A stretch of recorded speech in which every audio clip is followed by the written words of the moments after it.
प्रकार का एक निश्चित खर्चा है, मासिक जो हो, और वो खर्चा हम करते हैं बाजार में जाके। बाजार में हम जाके खरीदारी करते हैं। बाजार में दो सिस्टम है खरीदारी का, एक है ट्रेडिशनल बिजनेस और दूसरा है डायरेक्ट सेलिंग। अब हम पहले जो गलत कर रहे थे उसी को देखिए।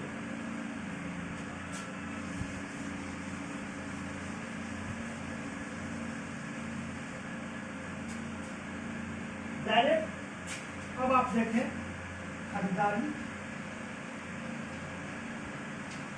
इसका दो सिस्टम, ट्रेडिशनल बिजनेस और डायरेक्ट सेलिंग। ट्रेडिशनल बिजनेस की जो संरचना है वो आपको जानना जरूरी है। ट्रेडिशनल बिजनेस की संरचना यह होती है कि एक कंपनी होती है। कंपनी का काम है सामान बनाना, सामान बेचना में। पुराने सिस्टम में कंपनी जब कोई सामान बनाती है तो उसका प्रचार करवाती है। प्रचारक में हम में से कोई नहीं चेहरा होता है, या तो बड़े बड़े सिने स्टार होते हैं, या बड़े बड़े एथलीट, या बड़े खेल जगत से होते हैं हीरो। अब ये होते हैं प्रचारक, प्रचार करवाती है। प्रचार के बाद एक सामान पहुंच जाता है एजेंसी के पास। एजेंसी फिर भेज देती है डिस्ट्रीब्यूटर के पास। डिस्ट्रीब्यूटर इसको भेजता है थोक विक्रेता के पास। थोक विक्रेता इसको भेजता है खुदरा के पास।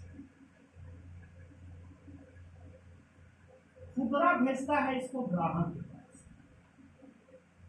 अब आप सोचेंगे कि क्या मैं कंपनी से सामान ले सकता हूं? कभी नहीं। इस सिस्टम में आपको कंपनी से कभी सामान नहीं मिलेगा।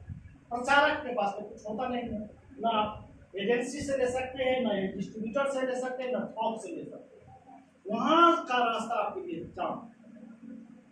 अब ये कंपनी करती क्या है कि 50 रुपया में कोई सामान बनाती है, और आप तक आते आते इस सामान की कीमत हो जाती है 100 रुपये।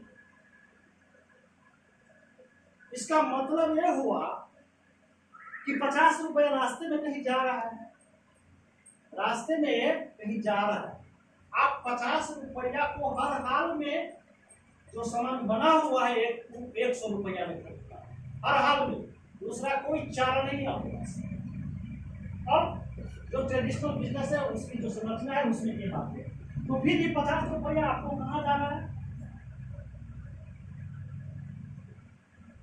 50 रुपया जा कर रहा है ग्राहक, जिस पर पूरी बाजार डिपेंड है उसका।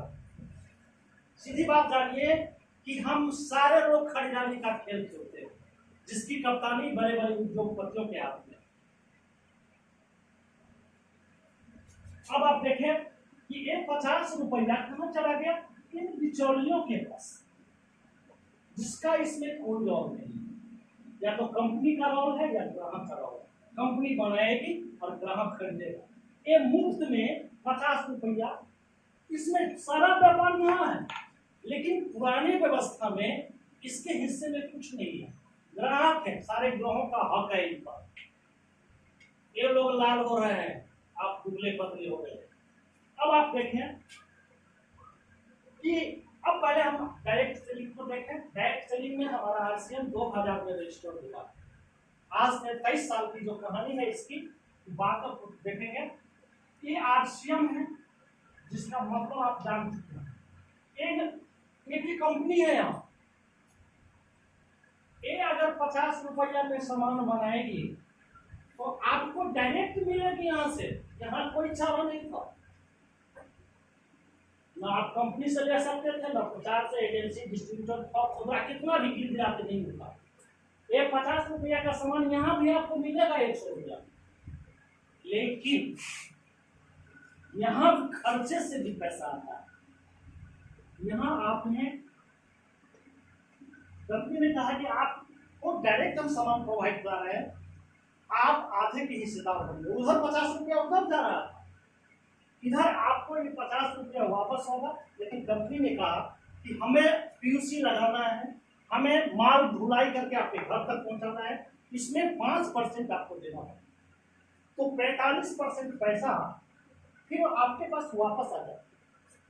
ये 50% ऐसा समझिए, ये 50% 50 रुपए आपके जेब में जा रही है, किसी बिचौलिए के जेब में यहाँ नहीं जा रही है, क्योंकि कंपनी के बाद डायरेक्ट आप। अब आप गौर से देखें, किसी सामान्य परिवार की आप बात करें, अपने जीवन काल में जन्म से लेके जब तक मतलब उसकी अकल आती है तब से लेके शुरुआत कीजिए, अंतिम समय तक लगभग वो 5 करोड़ की खरीदारी कर जाता है। अगर आप यहाँ पर देखें 100 का खरीदारी करते हैं तो 550 रुपया आपका लॉस हो रहा है, तो 1000 का करेंगे तो 500 का लॉस हो जाएगा। अगर 10,000 का करेंगे तो 5,000 का ऑलरेडी लॉस है उस मार्केट से। अगर आप पूरी जिंदगी में 5 करोड़ की खरीदारी करते हैं तो कितने का लॉस हो गया? 2.5 करोड़, जो आपकी गाढ़ी कमाई थी कहां चला गया? इन बिचौलियों। अब आपको सोचना है कि इस सिस्टम से हमको खरीदारी करनी है या आरसीएम सिस्टम से करनी है, ये आपके विवेक पर निर्भर करता है। आप समझ सकते हैं कि बाजार के लोगों ने किस प्रकार का खेला यहाँ के ग्राहकों के साथ खेला, ये विचार करना आपको।